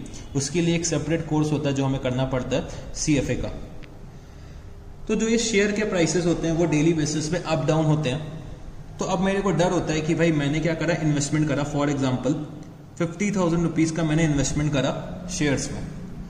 भाई शेयर के अगर प्राइसेस इंक्रीज होंगे तो मेरे को खुशी होगी, क्योंकि भाई मैंने शेयर्स परचेज करे हैं, शेयर के प्राइसेस इंक्रीज हो रहे हैं तो मेरा प्रॉफिट इंक्रीज होगा। फॉर एग्जांपल एक शेयर का प्राइस था 50 रुपीज, तो भाई मैंने शेयर्स परचेज करे, तो मैंने 1000 शेयर्स परचेज करे होंगे, तो 50,000 रुपीज की मैंने इन्वेस्टमेंट करी। अब भाई अगर शेयर का प्राइस 51 होगा, 52 होगा, 53 होगा, तो मेरे वैसे ही शेयर्स की वैल्यू इंक्रीज होती जाएगी। अगर 51 होगा तो 51,000, 52 होगा तो 52,000। तो अगर मैं इन शेयर को 52 पे सेल करता हूं तो मेरे को 2,000 रुपए का प्रॉफिट हो जाएगा। तो भाई शेयर्स के प्राइस इंक्रीज होंगे तो मेरे को बहुत खुशी होगी। बट बच्चे कभी कभी क्या होता है, शेयर के प्राइस डिक्रीज होना चालू हो जाते हैं, जैसे 49, 48, 47। अगर शेयर के प्राइस डिक्रीज होते हैं तो पार्टनर्स क्या करते हैं, डर जाते हैं कि भाई हमें लॉस सफर होने वाला है। तो उस लॉस को कंपनसेट करने के लिए हम लोग क्या करते हैं, एक रिजर्व बनाते हैं जिसका नाम हम लोग क्या रख देते हैं, इन्वेस्टमेंट फ्लक्चुएशन रिजर्व। उस लॉस को कंपनसेट करने के लिए हम लोग एक रिजर्व बनाते हैं जिसका नाम क्या होता है, इन्वेस्टमेंट फ्लक्चुएशन रिजर्व। जैसे कि हमने क्या करा, हमने शेयर मार्केट में इन्वेस्ट करा 50,000 रुपीज। अब मेरे को डर है कि कहीं मेरे शेयर का प्राइस रिड्यूस ना हो जाए, तो हम लोग क्या करते हैं, अपने प्रॉफिट्स का एक हिस्सा इन्वेस्टमेंट फ्लक्चुएशन रिजर्व में ट्रांसफर कर देते हैं कि अगर भाई हमारे शेयर का प्राइस रिड्यूस होता है तो हम लोग क्या करेंगे, अपने लॉस को कहां से मीट आउट करेंगे, अपने लॉस को मीट आउट करेंगे इन्वेस्टमेंट फ्लक्चुएशन रिजर्व से। प्रॉफिट होगा तो बच्चे अच्छी बात है, अगर हम लोगों ने इन्वेस्टमेंट फ्लक्चुएशन रिजर्व बना रखा है और प्रॉफिट होगा तो बहुत अच्छी बात है, इससे अच्छी बात हम लोग सोच ही नहीं सकते हैं। बट अगर लॉस होगा, अगर लॉस होगा तो बच्चे हमें कहां से मीट आउट करना पड़ेगा, इन्वेस्टमेंट फ्लक्चुएशन रिजर्व से मीट आउट करना पड़ेगा। तो जो हमारे पार्टनर्स होते हैं वो बच्चे थोड़े से सहमे किस्म के होते हैं, मतलब थोड़े से छोटे दिल के होते हैं कि भाई उनको डर लगता है, उनको डर लगता है कि उन्होंने जो इतने मेहनत से पैसा कमाया है वो कहीं डूब ना जाए, इतने मेहनत से जो पैसा कमा रखा है वो इन्वेस्ट कर रहा है मार्केट में, वो कहीं डूब ना जाए। इसके लिए वो लोग क्या करते हैं, इन्वेस्टमेंट फ्लक्चुएशन रिजर्व बनाते हैं कि अगर उनके इन्वेस्टमेंट की वैल्यू रिड्यूस हो जाए तो वो लोग अपने इन्वेस्टमेंट की वैल्यू के रिडक्शन का लॉस कहां से मीट आउट कर सके, इन्वेस्टमेंट फ्लक्चुएशन रिजर्व से मीट आउट कर सके। ठीक है जी। तो चलो अब मैं आपको इसमें भी कुछ सिनेरियोस कराने जा रहा हूं, हम लोगों को एक एक सिनेरियोस को समझना है। तो चाहो तो पहले यहां पे लिख लो एक लाइन इन्वेस्टमेंट फ्लक्चुएशन रिजर्व के बारे में कि investment fluctuation reserve it is a reserve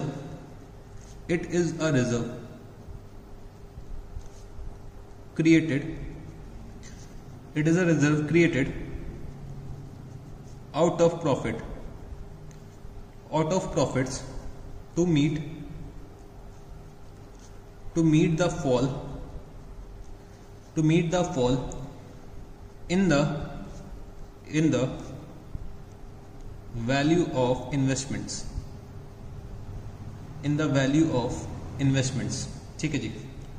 तो जब कभी भी हमारे फर्म में एक नया पार्टनर आएगा या फिर हमारे फर्म का रिकॉन्स्टिट्यूशन होगा तो मेरे को अपना इन्वेस्टमेंट फ्लक्चुएशन रिजर्व अपने ओल्ड पार्टनर्स में डिस्ट्रीब्यूट करना होता है। बट बच्चे अब मैं आपको बहुत सारे सिनेरियोस कराने जा रहा हूं कि अलग अलग सिनेरियोस में हमें उसका कैसे क्या ट्रीटमेंट करना होगा। ठीक है जी। तो समझ लो कि हमारी जो इन्वेस्टमेंट की वैल्यू है 50,000 रुपीज है, इन्वेस्टमेंट की वैल्यू कितनी है, 50,000 रुपीज है। ठीक है जी। हमारे दो पार्टनर्स हैं, ओल्ड पार्टनर्स ए और बी, जो प्रॉफिट शेयर कर रहे हैं 1:1 के रेशियो में, और एक नया पार्टनर आ रहा है सी। ठीक है जी। तो सी आ रहा है और मान लेते हैं कि चलो भाई 1/3 शेयर के लिए आ रहा है, तो मेरे को सी के शेयर की रिक्वायरमेंट नहीं है, ना ही सी की रिक्वायरमेंट है इस केस में। ठीक है जी। तो सबसे पहले यहां पे लिखना सिनेरियो 1। यहां पे बच्चे एक और चीज लिख लेना कि जो हमारा इन्वेस्टमेंट फ्लक्चुएशन रिजर्व का अमाउंट है, इन्वेस्टमेंट फ्लक्चुएशन रिजर्व का जो अमाउंट दे रखा है हमें क्वेश्चन में, उसका अमाउंट है, फॉर एग्जांपल हम लोग ले लेते हैं 20,000 रुपीज। ठीक है जी। इन्वेस्टमेंट फ्लक्चुएशन रिजर्व का अमाउंट कितना है, 20,000 रुपीज। अब हम लोग यहाँ पे फर्स्ट सिनेरियो क्रिएट करने जा रहे हैं। तो मैंने यहां पे लिखा when market value of investment. तो बच्चे जैसे कि हम लोगों ने 50 में परचेज करे थे 1000 शेयर, तो मेरी बुक वैल्यू कितनी हो गई, 50,000। अगर ये शेयर 51 के प्राइस पे आ जाते हैं तो 51 इंटू 1000 क्या हो जाएगा, 51 इंटू 1000 मेरा हो जाएगा मार्केट वैल्यू। तो इसको हम लोग क्या बोलते हैं, मार्केट वैल्यू। मेरी बुक वैल्यू है 50,000 और मेरी मार्केट वैल्यू कितनी होगी, 51,000। तो यहां पे लिखना कि भाई मार्केट वैल्यू जो है हमारी, when market value of investment is ₹50,000, market value of investment is ₹50,000। मतलब हम लोगों ने इन्वेस्टमेंट जो परचेज करा था 50,000 में परचेज करा था और आज उसकी मार्केट वैल्यू कितनी 50,000 है, मतलब उसकी वैल्यू में कोई भी चेंज नहीं आया, मेरे इन्वेस्टमेंट की वैल्यू में कोई भी चेंज नहीं आया। तब हम लोग अपने रिजर्व्स का कैसे क्या ट्रीटमेंट करेंगे। तो भाई मार्केट वैल्यू भी सेम है और बुक वैल्यू भी सेम है, तो हम लोग क्या करेंगे, पूरे के पूरे रिजर्व्स को डिस्ट्रीब्यूट कर देंगे अपने ओल्ड पार्टनर्स में in their old profit sharing ratio.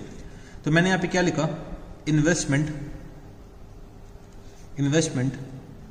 Fluctuation reserve account debit to, investment fluctuation reserve account debit to A's capital account to B's capital account.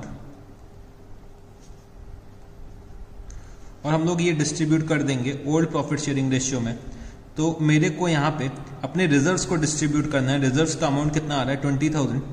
तो 10,000 ए को मिल जाएगा और बच्चे 10,000 बी को मिल जाएगा। तो ये बच्चे मेरा हो गया सिनेरियो नंबर 1, जहां पे मार्केट वैल्यू और बुक वैल्यू क्या होती है, इक्वल होती है। अब हम लोग आते हैं अपने सिनेरियो नंबर 2 में। Scenario number 2। तो सिनेरियो नंबर 2 में बच्चे यहां पे लिखना when market value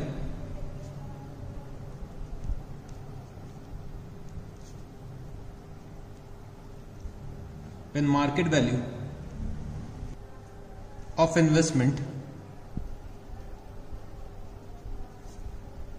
is less than book value. When market value of investment is less than book value, तो इसमें मैं सबसे पहले आपको कराना चाहता हूं केस ए। तो सिनेरियो सेकंड में क्या हो रहा है बच्चे, मार्केट वैल्यू जो हमारी इन्वेस्टमेंट की है वो क्या है, is less then book value. तो मार्केट वैल्यू यहां पे लिखना, market value is ₹40,000। Market value कितनी है, 40,000 रुपीज की है। तो इस सिचुएशन में हम लोग कैसे क्या डील करेंगे। अब बच्चे इन्वेस्टमेंट की जो बुक वैल्यू थी हमारी 50,000 रुपीज की, बट मार्केट वैल्यू कितनी आ रही है, 40,000 रुपीज। तो इसका मतलब क्या है, मेरा 10,000 रुपए का लॉस हो रहा है, 10,000 रुपीज का लॉस हो रहा है। तो जब कभी भी लॉस होगा बच्चे, हम लोग कहां से मीट आउट करेंगे, अपने इन्वेस्टमेंट फ्लक्चुएशन रिजर्व से मीट आउट करेंगे, क्योंकि मैंने अपने लॉस को मीट आउट करने के लिए एक रिजर्व बनाया जिसका नाम क्या है, इन्वेस्टमेंट फ्लक्चुएशन रिजर्व। इसका नाम ही बच्चे क्या रख दिया, फ्लक्चुएशन। मतलब अगर हमारी इन्वेस्टमेंट फ्लक्चुएट करती है तो हम लोग क्या करेंगे, अपने लॉसेस को यहां से मीट आउट करेंगे। तो मेरा यहाँ पे 10,000 रुपए का लॉस हो रहा है, तो वो मेरे को मीट आउट करना पड़ेगा। तो मैं यहाँ पे क्या एंट्री पास करूंगा, मैं यहाँ पे लिखूंगा investment fluctuation reserve account debit. तो मेरे को अपना लॉस जो मीट आउट करना है वो इन्वेस्टमेंट फ्लक्चुएशन रिजर्व से मीट आउट करना है। तो investment fluctuation reserve account debit, कितने का लॉस हो रहा है बच्चे, 10,000 का लॉस हो रहा है, बट मेरे को अपना पूरा 20,000 का investment fluctuation reserve finish off करना है। मतलब 10,000 का तो हम लोग लॉस मीट आउट कर लेंगे इसमें से। तो मैंने यहाँ पे क्या लिखा कि इन्वेस्टमेंट की वैल्यू को मेरे को रिड्यूस करना है, तो मैंने यहाँ पे इन्वेस्टमेंट के अकाउंट को क्रेडिट कर दिया। तो इन्वेस्टमेंट में मेरा लॉस कितना हो रहा है, 10,000 रुपीज का लॉस हो रहा है। तो 10,000 का लॉस तो हमने मीट आउट कर लिया अपने इन्वेस्टमेंट फ्लक्चुएशन रिजर्व के अमाउंट से। और जो मेरा रिमेनिंग अमाउंट बचेगा रिजर्व का, वो हम लोग क्या करेंगे, अपने ओल्ड पार्टनर्स में डिस्ट्रीब्यूट कर देंगे इन their old profit sharing ratio. तो 2A is capital account, 2B is capital account. 1:1 के रेशियो में हम लोग डिस्ट्रीब्यूट करेंगे रिमेनिंग अमाउंट। तो 5,000 A को मिल जाएगा और 5,000 B को मिल जाएगा। तो अगर हमारी मार्केट वैल्यू हमारे बुक वैल्यू से कम है, और बच्चे जैसे कि मार्केट वैल्यू मेरी यहाँ पे आ रही है 40,000 रुपीज, तो 10,000 रुपए का जो मेरे को लॉस हो रहा है वो हम लोग इन्वेस्टमेंट फ्लक्चुएशन रिजर्व से मीट आउट कर लेंगे। और जो भी रिमेनिंग बैलेंस बचेगा इन्वेस्टमेंट फ्लक्चुएशन रिजर्व का, वो हम लोग अपने ओल्ड पार्टनर्स में डिस्ट्रीब्यूट कर देंगे इन their old profit sharing ratio. तो ये बच्चे मेरा हो गया केस ए। अब हम लोग चलते हैं केस बी में। केस बी,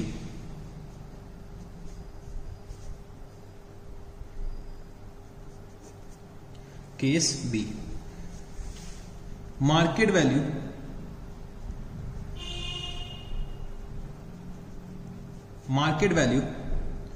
अब की बार हो जा रही है बच्चे 30,000 rupees. Market value is 30,000 rupees.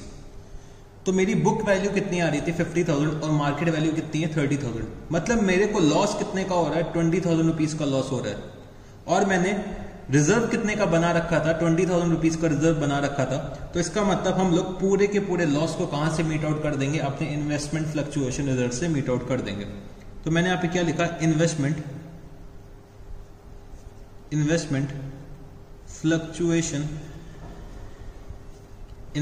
Fluctuation reserve account debit. तो भाई मेरे पास रिजर्व में 20,000 रुपए पड़े थे और बच्चे मेरा लॉस कितने का है, लॉस भी 20,000 का है। तो पूरा का पूरा लॉस हम लोग कहां से मीट आउट करेंगे, इन्वेस्टमेंट फ्लक्चुएशन रिजर्व से मीट आउट करेंगे।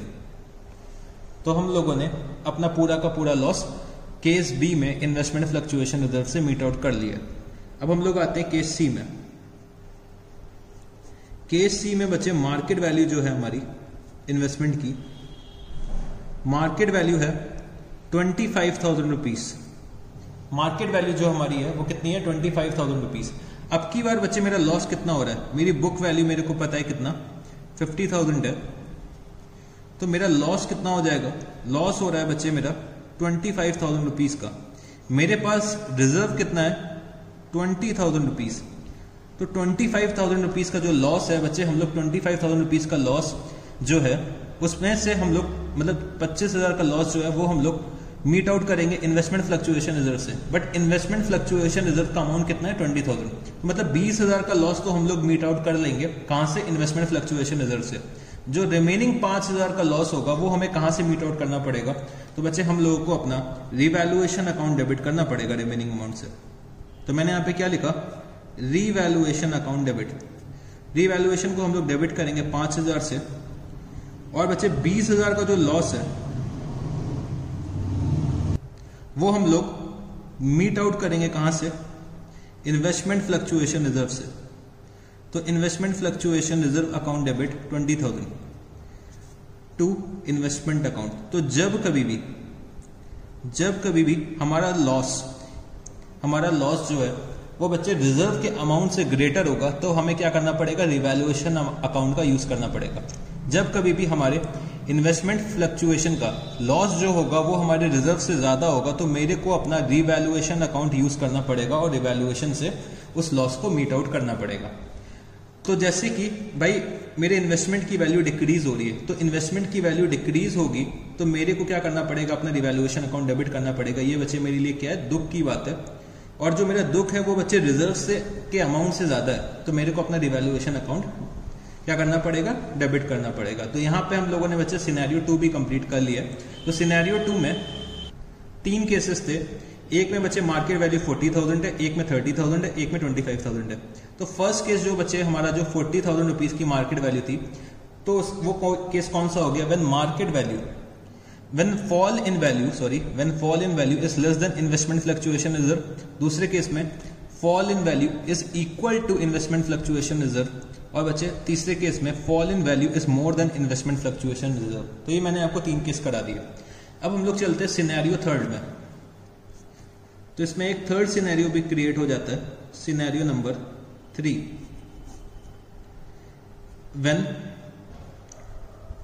when there is an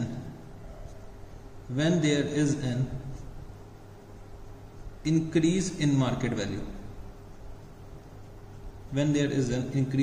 value, तो फॉर एग्जाम्पल अब जो मेरी मार्केट वैल्यू हो चुकी है, मार्केट वैल्यू हो गई है बच्चे 60,000 रुपीज, मेरी बुक वैल्यू थी 50,000 और मेरी मार्केट वैल्यू कितनी होगी 60,000 रुपीज, मतलब मेरा 10,000 का प्रॉफिट अराइज हो रहा है। मेरे इन्वेस्टमेंट की जो वैल्यू है वो 10,000 रुपए से इंक्रीज हो गई है, तो ये मेरा क्या हो रहा है, प्रॉफिट अराइज हो रहा है। हम लोगों ने बच्चे जो इन्वेस्टमेंट फ्लक्चुएशन रिजर्व बनाया था वो बच्चे हम लोगों ने लॉसेस को मीट आउट करने के लिए बनाया था, बट यहाँ पे क्या हो रहा है, यहाँ पे तो प्रॉफिट हो रहा है। तो प्रॉफिट हो रहा है तो बच्चे हम लोग कहां पे रिकॉग्नाइज करेंगे, हम लोगों की इन्वेस्टमेंट की वैल्यू इंक्रीज हो रही है, हमारे एसेट की वैल्यू इंक्रीज हो रही है, तो बच्चे हम लोग अपने प्रॉफिट्स को रिकॉग्नाइज करेंगे अपने रिवैल्यूएशन अकाउंट के थ्रू। तो मेरे यहाँ पे एसेट की वैल्यू इंक्रीज हो रही है तो मैंने क्या करा, एसेट के अकाउंट को डेबिट करा।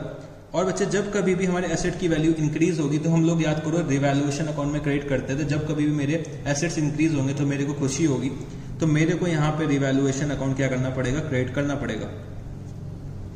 तो मैं रिवैल्यूएशन अकाउंट जो क्रिएट करूंगा वो कितने से करूंगा, 10,000 रुपीज से क्रिएट करूंगा, क्योंकि मेरे इन्वेस्टमेंट की वैल्यू 10,000 रुपीज से इंक्रीज कर गई है। तो जब कभी भी इंक्रीज होगा तो बच्चे हम लोग कहां से करेंगे, रिवैल्यूएशन अकाउंट से करेंगे। हम लोग जो इन्वेस्टमेंट फ्लक्चुएशन रिजर्व बनाते हैं वो बच्चे हम लोग लॉसेस को मीट आउट करने के लिए बनाते हैं, ना कि हम लोग प्रॉफिट के लिए बनाते हैं। ठीक है जी। तो अब जो मेरा इन्वेस्टमेंट फ्लक्चुएशन रिजर्व आ रहा होगा वो मेरे को पूरा का पूरा क्या करना पड़ेगा, डिस्ट्रीब्यूट करना पड़ेगा अपने पार्टनर्स में। तो मैंने यहां पे क्या लिखा, investment fluctuation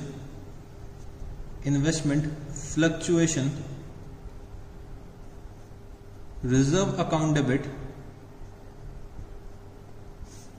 to A's capital account to B's capital account.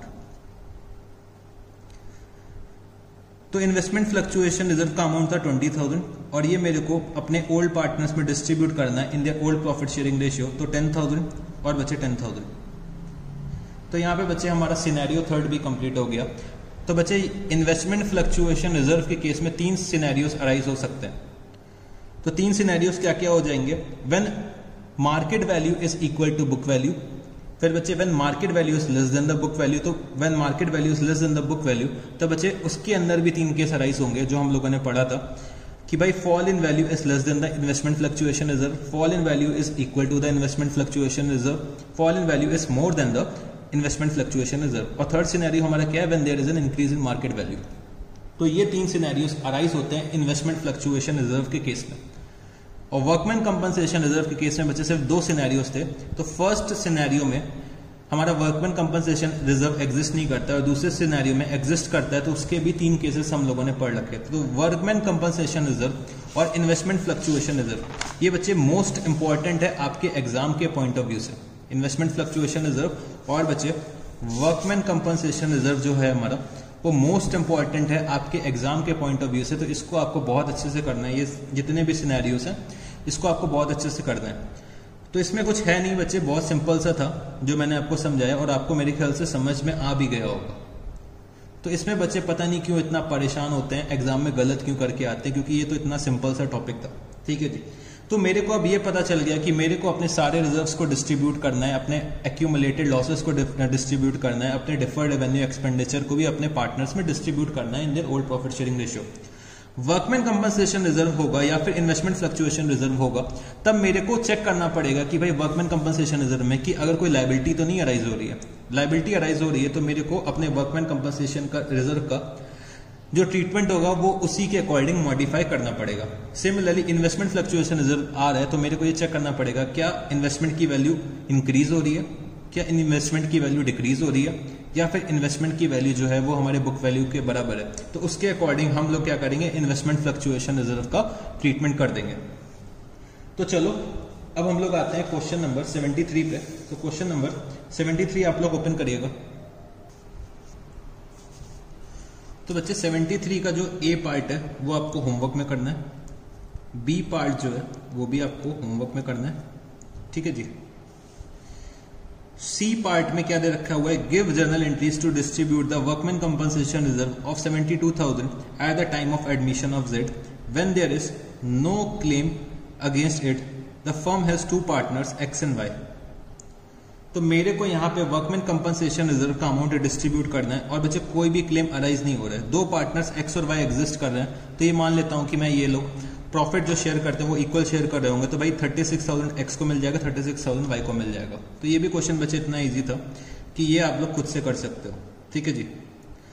अब की बार बच्चे क्लेम जो अराइज हो रहा है डी पार्ट में वो 48,000 रुपीज का अराइज हो रहा है, तो हम लोग क्लेम को मीट आउट कर लेंगे वर्कमैन कंपनसेशन रिजर्व से और रिमेनिंग अमाउंट जो 24,000 रुपीज का बचेगा वो हम लोग एक्स और वाई में डिस्ट्रीब्यूट कर देंगे 12,000 रुपीज ईच। तो ये भी आप लोग कर सकते हो। फिर हम लोग आते हैं 72 के ई पार्ट में।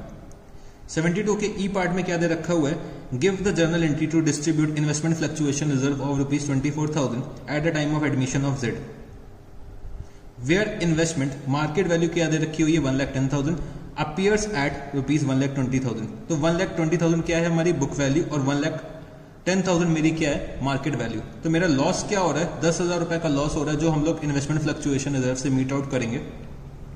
तो 24,000 में से 10,000 हम लोग लॉस मीट आउट कर लेंगे, जो रिमेनिंग 14,000 बचेगा वो बच्चे हम लोग एक्स और वाई में डिस्ट्रीब्यूट कर देंगे। तो ये भी आप लोग कर सकते हो। फिर हम लोग आते हैं एफ पार्ट में। Give journal entry to distribute journal reserve of rupees 4,800 at the time of admission of Z when 20% of journal reserve is to be transferred to investment fluctuation reserve. The firm has 2 partners X and Y.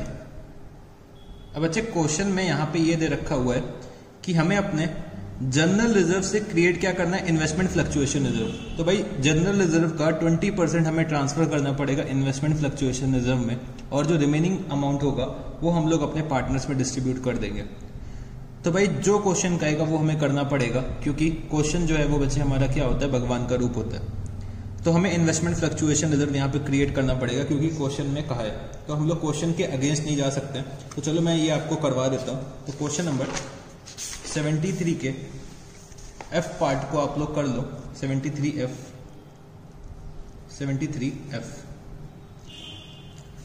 तो हम लोग यहाँ पे क्या general entry pass करेंगे, तो मैं यहाँ पे बच्चे डेबिट कर दूंगा general reserve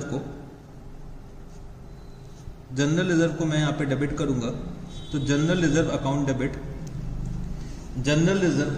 debit to investment fluctuation reserve और बचे to as capital account,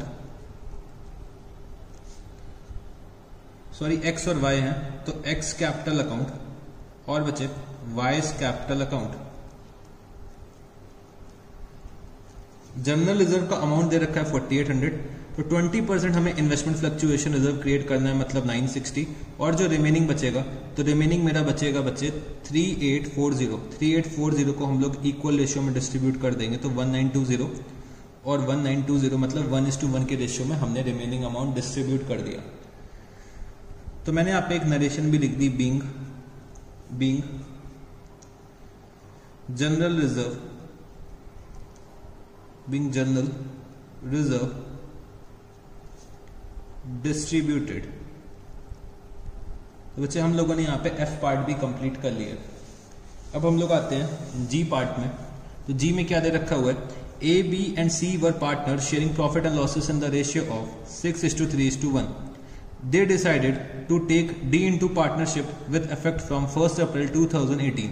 The new profit sharing ratio between A, B, C and D will be 3:1. They decided to record the effect of the following without affecting their book values by passing a single adjustment entry. तो मेरे को यहाँ पे general reserve का amount दे रखा है 1,50,000, contingency reserve का दे रखा है 60,000, प्रॉफिट एंड लॉस अकाउंट का क्रेडिट बैलेंस दे रखा है 90,000, एडवर्टाइजमेंट सस्पेंस का डेबिट बैलेंस दे रखा है 1,20,000। Pass the necessary single adjustment entry through the partners current account. तो ये बच्चे कुछ एक नया क्वेश्चन अराइज हो गया, जैसे कि हमारा रिवैल्यूएशन के केस में अराइज हुआ था कि हमें मेमोरेंडम रिवैल्यूएशन अकाउंट का यूज करना पड़ा था। तो यहां पे भी ऐसे ही कुछ बोल रखा है कि मेरे को सिंगल एडजस्टमेंट एंट्री पास करनी है। मेरे यहाँ 3 पार्टनर्स थे, ए, बी और सी, एक नया पार्टनर आ रहा है डी। तो ओल्ड प्रॉफिट शेयरिंग रेशियो दे रखा है, न्यू प्रॉफिट शेयरिंग रेशियो दे रखा है, तो मैं यहाँ पे गेन या सेक्रीफाइस कैलकुलेट कर लूंगा और बच्चे मैं यहाँ पे ये निकाल लूंगा कि भाई कितना अमाउंट डिस्ट्रीब्यूट होना है। तो हम लोग नेट अमाउंट निकाल लेते हैं यहाँ की मेरे को कितना अमाउंट डिस्ट्रीब्यूट करना है। तो बच्चे जो भी पार्टनर सेक्रीफाइस करेंगे उनको अपने सेक्रीफाइसिंग रेशियो का हिस्सा मिल जाएगा, मतलब जितना भी सेक्रीफाइस करेंगे उतना अब उनको शेयर मिल जाएगा जितना वो सेक्रीफाइस करेंगे। मतलब जितना रिजर्व आएगा तो रिजर्व से हम लोग ये निकालेंगे कि भाई उन्होंने कितना सेक्रीफाइस करा है, तो उनका जो सेक्रीफाइसिंग रेशियो का हिस्सा होगा वो हम लोग अपने सेक्रीफाइसिंग पार्टनर्स में डिस्ट्रीब्यूट कर देंगे। और सेक्रीफाइसिंग पार्टनर्स को पे कौन करेगा, जो भी हमारे गेनिंग पार्टनर्स होंगे वो सेक्रीफाइसिंग पार्टनर्स को पे कर देंगे। ठीक है जी, तो चलो इस क्वेश्चन को सॉल्व करते हैं। तो यहां पे लिखना 73 का जी पार्ट। तो सबसे पहले मैंने यहाँ पे कैलकुलेट करा कि कैलकुलेशन ऑफ गेन और sacrifice.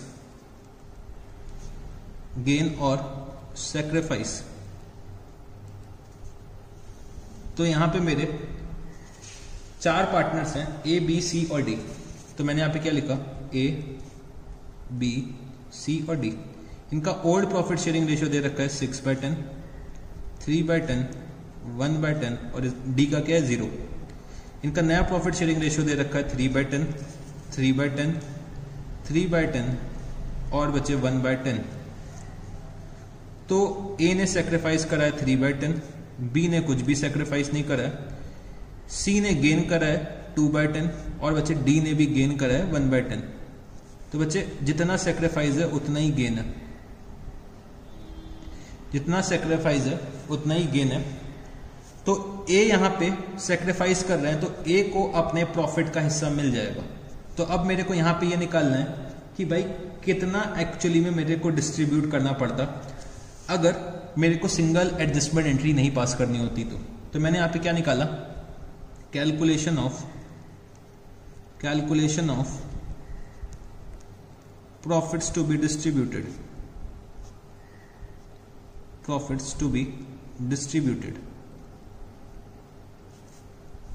Calculation of profits to be distributed.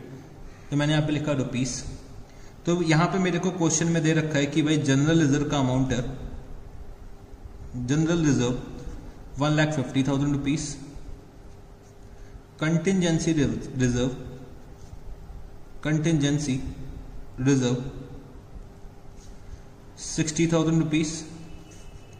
Profit and loss account,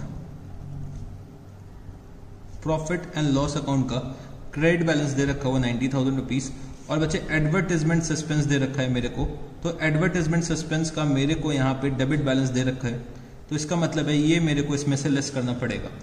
तो 1,20,000 रुपीज मैं यहाँ पे लेस कर दूंगा, तो नेट अमाउंट जो डिस्ट्रीब्यूट करना है मेरे को वो कितना आ जाएगा 1,80,000 rupees. 1,80,000 rupees net amount to be distributed, net amount to be distributed. तो मेरे को यहां पे सिर्फ और सिर्फ एक सिंगल एडजस्टमेंट एंट्री पास करनी है। और बच्चे जनरल रिजर्व मेरे बुक्स ऑफ अकाउंट्स में अपियर होगा, कंटेंजेंसी रिजर्व भी मेरे बुक्स ऑफ अकाउंट्स में अपियर होगा। मतलब जब कभी भी मेरा नया पार्टनर एडमिट होगा, जैसे कि डी मेरे नए पार्टनर आ रहे हैं, तो ये जब एडमिट हो जाएंगे तो एडमिट होने के बाद भी जनरल रिजर्व मेरे बुक में आना चाहिए, कंटेंजेंसी रिजर्व मेरे बुक में आना चाहिए, प्रॉफिट एंड लॉस अकाउंट मेरे बुक में आना चाहिए, और एडवर्टाइजमेंट सस्पेंस अकाउंट का डेबिट बैलेंस भी मेरे बुक्स ऑफ अकाउंट्स में आना चाहिए। ऐसा क्वेश्चन ने दे रखा है कि हमें इनकी बुक वैल्यूज को अफेक्ट करना ही नहीं है। तो अब मेरे को यहां पे एक सिंगल एडजस्टमेंट एंट्री पास करनी है। तो सिंगल एडजस्टमेंट एंट्री पास करने के लिए मैं यहां पे क्या करूंगा, मैं अपने सैक्रिफाइसिंग पार्टनर को क्रेडिट कर दूंगा। तो मेरा सैक्रिफाइसिंग पार्टनर कौन है, ए है, तो मैंने यहां पे लिखा टू एज कैपिटल अकाउंट। और बच्चे जो भी पार्टनर्स गेन करेंगे वो किसको पे करेंगे, हमारे सैक्रिफाइसिंग पार्टनर को। तो एंट्री क्या बनेगी, गेनिंग टू सैक्रिफाइसिंग। तो गेन कर रहे हैं बच्चे सी यहां पे, तो मैंने यहां पे लिखा सी इज कैपिटल अकाउंट। और बच्चे D is capital account. B ना तो गेन कर रहे हैं और ना ही सैक्रिफाइस कर रहे हैं, तो बी का यहां पे कोई भी इन्वॉल्वमेंट नहीं होगा। तो मैंने यहां पे लिखा C is capital account debit, D is capital account debit. तो भाई सी जो पे करेंगे वो कितना पे करेंगे, 1,80,000 का 2/10। सी गेन कर रहे हैं 2/10, तो 2/10 सी पे करेंगे। 1/10 डी गेन कर रहे हैं, तो डी 1/10 पे करेंगे 1,80,000 का। और टोटल ए ने कितना सेक्रीफाइस करा है, तो ए को उतना ही मिल जाएगा, तो 3/10। तो अगर मैं इसको सॉल्व करता हूं तो ये आ जाएगा 36,000, ये आ जाएगा 18,000 और ये आ जाएगा 54,000 रुपीज। ठीक है जी, ये कितना आ जाएगा 54,000 रुपीज। तो यहां पे क्वेश्चन में दे रखा था कि जो हमें एडजस्टमेंट एंट्री पास करनी है वो बच्चे पार्टनर्स के करंट अकाउंट से पास करनी थी। तो यहां पे गलती से हम लोगों ने कैपिटल लिख दिया, तो यहां पे लिख लेना C is current account, D is current account और बच्चे ए इज करंट अकाउंट। हम लोगों ने गलती से क्या करा, कैपिटल अकाउंट से एंट्री पास कर दी है। क्वेश्चन में मेरे को बोल रखा है कि हमें जो सिंगल एडजस्टमेंट एंट्री पास करनी है वो हमें करंट अकाउंट से पास करनी है। तो मैंने यहाँ पे सी के करंट अकाउंट को डेबिट करा, डी के करंट अकाउंट को डेबिट करा और बच्चे ए के करंट अकाउंट को क्रेडिट कर दिया। तो हम लोगों ने यहाँ पे एडजस्टमेंट एंट्री पास कर दी है। तो मैं यहाँ पे नरेशन भी लिख देता हूं, being adjustment entry passed, being adjustment entry passed. तो हम लोगों ने क्वेश्चन नंबर 73 का जी पार्ट भी कर लिया। ठीक है जी। तो जब कभी भी हम लोगों को अपने रिजर्व्स को कंटिन्यू करना होगा अपने बुक्स ऑफ अकाउंट से, मतलब जब कभी भी हमारे फर्म का रिकॉन्स्टिट्यूशन होगा, जब कभी भी हमारे फर्म में एक नया पार्टनर आएगा और हमें अपने रिजर्व्स को कंटिन्यू करना है, हमें अपने रिजर्व्स को कंटिन्यू करना है बुक वैल्यू पे, तो मैं क्या करूंगा, मैं अमाउंट निकाल लूंगा कि भाई मेरे को कितना अमाउंट डिस्ट्रीब्यूट करना है। तो भाई मेरे को 1,80,000 रुपीज का प्रॉफिट डिस्ट्रीब्यूट करना था, तो जो भी पार्टनर सेक्रीफाइस करेंगे उनको मिल जाएगा और जो पार्टनर्स गेन करेंगे वो उनको पे करेंगे। तो पार्टनर को कितना मिलेगा बच्चे, जितना भी अमाउंट डिस्ट्रीब्यूट होना है उसको हम लोग मल्टीप्लाई किससे कर देंगे, उनके सैक्रिफाइसिंग रेशियो से या फिर गेनिंग रेशियो से। तो यही चीज हम लोगों ने याद करो मेमोरेंडम रिवैल्यूएशन में भी करी थी कि हम लोगों ने पहले क्या करा था, प्रॉफिट निकाला था। प्रॉफिट जो भी आ गया, प्रॉफिट हम लोग डिस्ट्रीब्यूट कर रहे थे। तो जो भी पार्टनर्स गेन कर रहे थे वो बच्चे पे किसको कर रहे थे, हमारे सैक्रिफाइसिंग पार्टनर को। ठीक है जी। अगर यहाँ पे लॉस आ रहा होता तो बच्चे हमारे सैक्रिफाइसिंग पार्टनर हमारे गेनिंग पार्टनर्स को पे करता, तो वो बच्चे मेरा क्या हो जाता, एक अपोजिट इफेक्ट हो जाता, मतलब मेरे को अपोजिट जनरल एंट्री पास करनी पड़ जाती। तो यहाँ पे बच्चे मेरा जो ये रिजर्व्स का टॉपिक था वो यहाँ पे खत्म हो चुका है। हमारा रिजर्व्स का टॉपिक जो था बच्चे वो इतना ही था, वो हमारा यहाँ पे आज खत्म हो जाता है। तो मेरे को जो भी आपको इंडिविजुअल एडजस्टमेंट्स करानी थी, जैसे कि मेरे को आपको कराना था कि भाई न्यू प्रॉफिट शेयरिंग रेशियो कैसे कैलकुलेट कराते हैं, वो मैंने आपको सिखा दिया। सैक्रिफाइसिंग रेशियो कैसे कैलकुलेट करते हैं वो भी मैंने आपको सिखा दिया। गुडविल का वैल्यूएशन कैसे करते हैं वो भी मैंने आपको सिखा दिया। गुडविल का अकाउंटिंग ट्रीटमेंट कैसे करना होगा वो भी मैंने आपको सिखा दिया। और बच्चे हम लोगों ने रिवैल्यूएशन और रिजर्व के बारे में भी आज सीख लिया। तो मेरे इंडिविजुअल एडजस्टमेंट्स जो थे आज हमारे खत्म हो चुके हैं। तो मेरे को 5 लेक्चर्स लग गए इंडिविजुअल एडजस्टमेंट्स कंप्लीट करने में। अब बच्चे हम लोग अपने नेक्स्ट लेक्चर से फुल फ्लेजेड क्वेश्चंस में आ जाएंगे और फुल फ्लेजेड क्वेश्चंस में हम लोग इन सारे एडजस्टमेंट जो अभी हम लोगों ने 5 लेक्चर्स में पढ़े हैं उसका एप्लीकेशन करेंगे फुल फ्लेजेड क्वेश्चंस में। तो अभी तक हम लोग इन सबको इंडिविजुअली देख रहे थे। जब ये सब मिक्स होके मेरे को फुल फ्लेजेड क्वेश्चंस में आएंगे तो बच्चे हम लोगों को बहुत मजा आएगा क्वेश्चन सॉल्व करने में। हम लोगों को क्वेश्चन सॉल्व करने में इतना मजा आएगा कि मैं आपको क्या बताऊं। अगर आपने इंडिविजुअली सबको समझ लिया है तो फुल फ्लेजेड क्वेश्चंस में आपको बच्चे कोई भी दिक्कत नहीं आएगी, इस बात की मैं आपको गारंटी देता हूं। तो यहाँ पे बच्चे मेरा रिजर्व्स का भी टॉपिक कंप्लीट हो चुका है।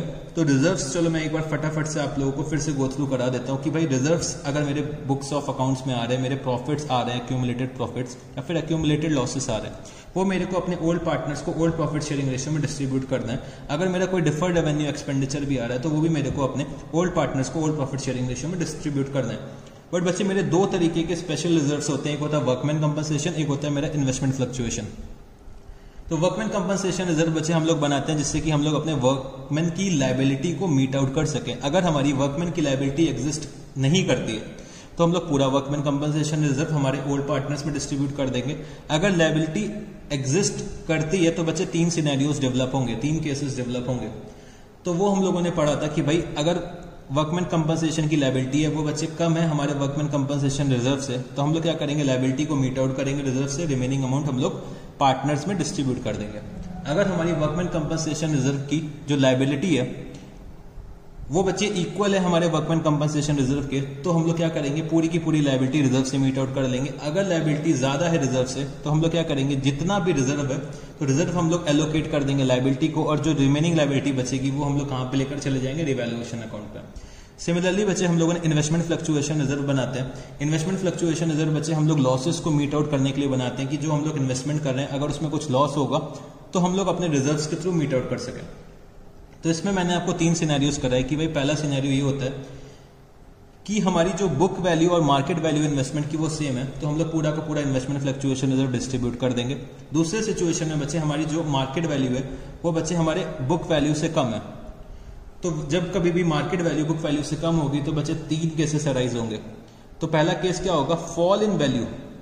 Fall in value is less than investment fluctuation reserve. अगर fall in value is less than investment fluctuation reserve मतलब जितना फॉल है हमारे इन्वेस्टमेंट्स की वैल्यू में वो हमारे इन्वेस्टमेंट फ्लक्चुएशन रिजर्व के अमाउंट से कम है, तो हमें क्या करना पड़ेगा, अपना फॉल मीट आउट करना पड़ेगा रिजर्व से, और जो रिमेनिंग अमाउंट बचेगा हम लोग अपने ओल्ड पार्टनर्स में डिस्ट्रीब्यूट कर देंगे। फिर बच्चे केस सेकंड में क्या अराइज होता है कि मार्केट वैल्यू में जो फॉल है वो बच्चे इक्वल है, when fall in value is equal to investment fluctuation reserve. तो पूरे के पूरे फॉल को हम लोग मीट आउट किससे करेंगे, इन्वेस्टमेंट फ्लक्चुएशन रिजर्व से। अगर fall is greater than, when fall in market value is greater than investment fluctuation reserve, तो भाई जितना फॉल हम लोग मीट आउट कर सकते हैं इन्वेस्टमेंट फ्लक्चुएशन रिजर्व से वो हम लोग मीट आउट करेंगे, और रिमेनिंग हम लोग कहां पे लेकर चले जाएंगे, रिवैल्यूएशन में। और अगर बच्चे मेरे इन्वेस्टमेंट की वैल्यू इंक्रीज कर जाती है, अगर मेरे इन्वेस्टमेंट की वैल्यू इंक्रीज कर जाती है तो हम लोग पूरा इन्वेस्टमेंट फ्लक्चुएशन रिजर्व डिस्ट्रीब्यूट कर देंगे, और हम लोग इंक्रीज को रिकॉग्नाइज कैसे करेंगे, रिवैल्यूएशन अकाउंट के थ्रू। तो ये बच्चे हम लोगों ने रिजर्व्स का टॉपिक कंप्लीट कर लिया। तो बस आपको क्वेश्चन नंबर 73 एक बार खुद से पूरा का पूरा सॉल्व करना है, तो यही आपका होमवर्क रहेगा। तो जब हम लोग नेक्स्ट क्लास में आएंगे तो बच्चे हम लोग फुल फ्लेजेड क्वेश्चंस पे आएंगे। फुल फ्लेजेड क्वेश्चंस हम लोग सॉल्व करना सीखेंगे नेक्स्ट क्लास से। तो आज के लिए बच्चे हम लोग इतना ही रखते हैं, फिर हम लोग मिलते हैं अपनी नेक्स्ट क्लास में। तो आप लोग क्या करिएगा, नेक्स्ट क्लास में आने से पहले मतलब लेक्चर 6 देखने से पहले एक बार सारे टॉपिक्स जो हम लोगों ने इंडिविजुअली पढ़ रखे हैं उसको एक बार रिवाइज कर लीजिएगा। New profit sharing ratio, sacrificing ratio, goodwill, revaluation और रिजर्व एक बार रिवाइज कर लिएगा, जिससे कि क्या होगा, जब आप लोग नेक्स्ट क्लास में आएंगे तो आप लोगों को चीजें बहुत अच्छे से समझ में आएंगी। ठीक है जी, तो इसको आप लोग बहुत अच्छे से रिवाइज करिएगा। हम लोग फिर मिलते हैं अपने नेक्स्ट क्लास में। तो चलो guys, thank you, see you, tata, good night, bye bye.